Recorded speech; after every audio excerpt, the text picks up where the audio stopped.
mating soundness in rams. Yeah, the time is here. Comes around very quickly.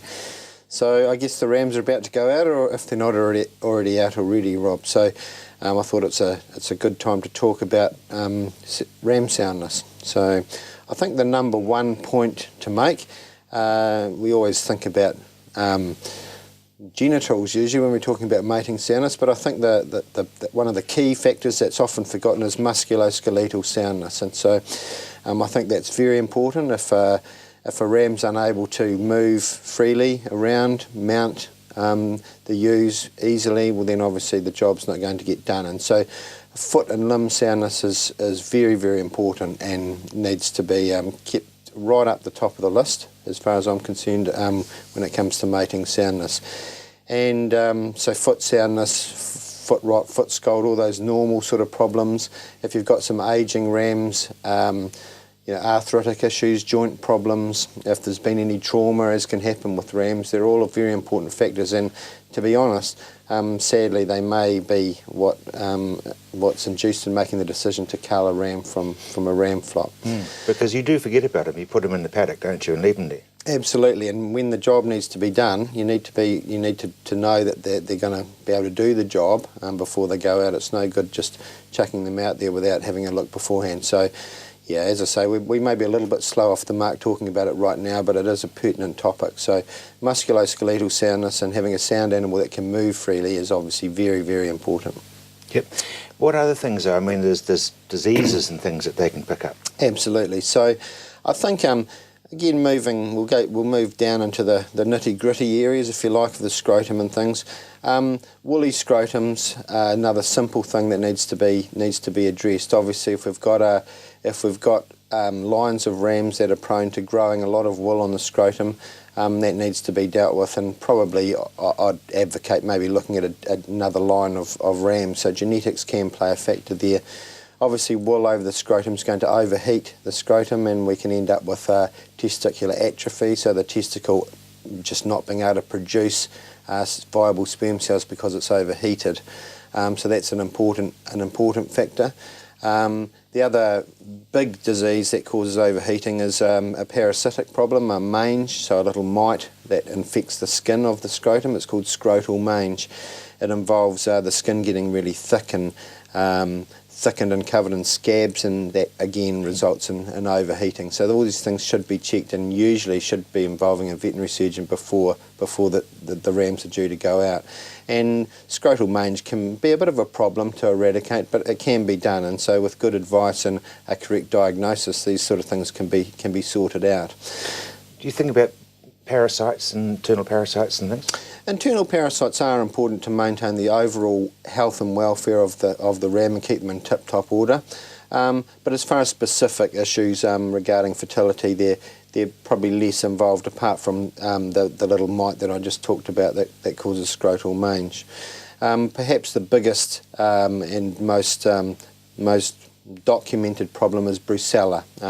That's a bacterial disease. It's actually transmitted through sodomy, so rams do sodomise each other when they're coming up to the mating season, and that's the major transmission mechanism of the disease. That again usually needs a veterinary surgeon to diagnose. It can be felt in a certain part of the scrotal contents, the epididymis, so the vet will be able to feel a lesion there and alert the vet that maybe there's a problem there.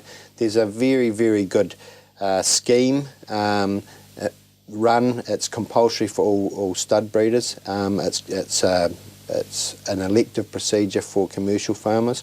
That involves a testing and certification system. So you should, if you're buying from a stud ram breeder, you should be able to look at a brucella ovis certificate to ensure that breeder is clean.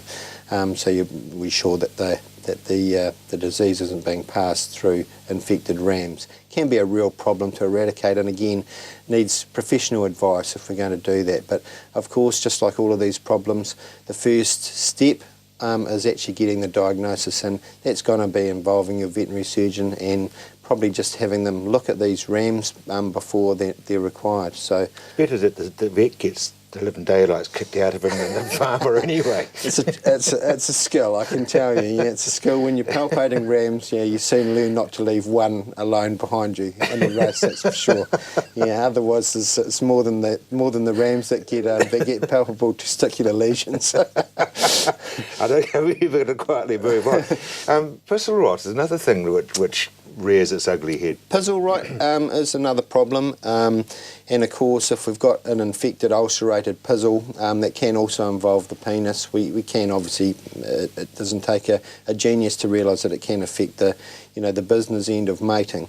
Pizzle rot is an interesting disease. It's generally seen when rams are being fed quite a high protein diet. So if we're talking about lucerne or possibly green feed to try and up condition or flush rams into a good state of fertility, that's when we can see it. So with these high protein feeds we get a lot of urea produced in the urine. It's a byproduct of protein metabolism, and there's a particular bacteria, Corynebacterium renale it's called, and that splits urea into ammonia and another product, and the ammonia of course is caustic and it burns, and so a lot of the lesions around the pizzle are actually ulcers, and that's through alkaline burns from the ammonia that's produced by this bacteria.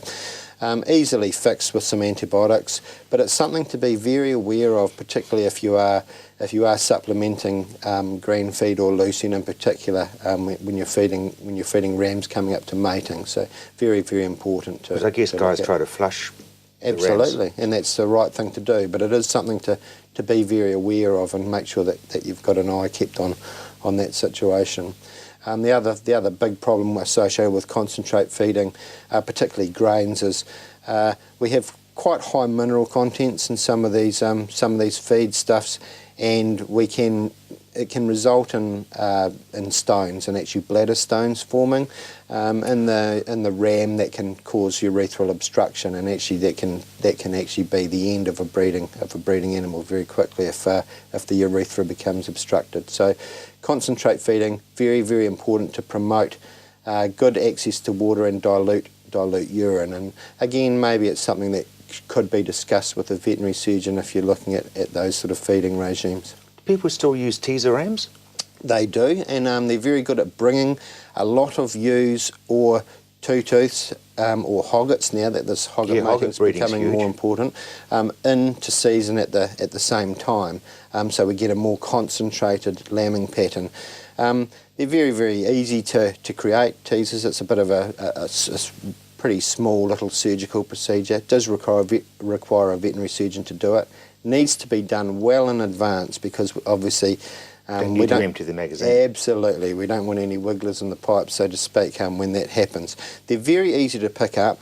One thing that should be noted with teasers is that if you are getting the flock checked for brucellosis, you will get quite a distinctive lesion that can be felt in the scrotal contents that could be confused with a brucella lesion. So it's important to, unless you want to test the vet out, of course, it's important to tell the vet attending the flock at that time that these animals are teasers, because otherwise he'll be starting to get a worried look on his face when and there will be some who will tempt it. Oh yeah, absolutely. Thank you very much indeed, Nick.